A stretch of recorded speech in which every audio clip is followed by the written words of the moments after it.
Well, really, this storm probably couldn't be predicted for a worse stretch of this campaign for both Obama and Romney for two reasons. One, it's the last full week of the campaign where these candidates want to be on the road, they want to be talking to voters in competitive states, but also more broadly, both of these campaigns have put a lot of emphasis on early voting, and that means getting people out to the polls next week before Election Day. So you're going to have volunteers, you're going to have staff who are all going to be out in these states, possibly states where we're going to have some pretty bad weather going on. And if voters can't get to those polls, that really affects the way that these campaigns are looking at their ground game in the states, looking at their get out the vote efforts, and ultimately looking at their vote totals. Look at travel to Ohio, look at travel to Virginia, two states where these candidates are planning to be a lot next week. Those are really the areas, the battlegrounds, where we're looking at possible impacts from the storm.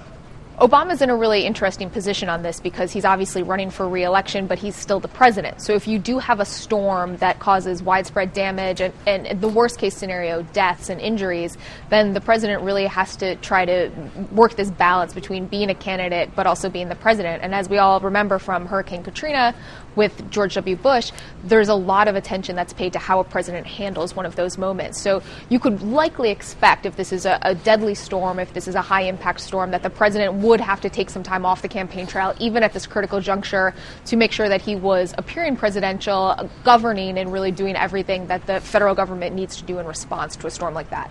If the president has an opportunity where he can look presidential, where he can look like he's in command in a crisis, that's something that voters look at. They may not instinctively sort of say that's something I'm looking for, but it's a lot about appearance and a lot about sort of how voters feel as they look at a situation. Now, similarly to Romney, voters might be looking at him and saying, how is he reacting? What's he doing with his campaign schedule? So that's something that, again, you don't want to look at something that could cause damage or cause injuries or deaths as something that's political, but of course we're in a political season, and that's what both of these campaigns are going to be trying to do.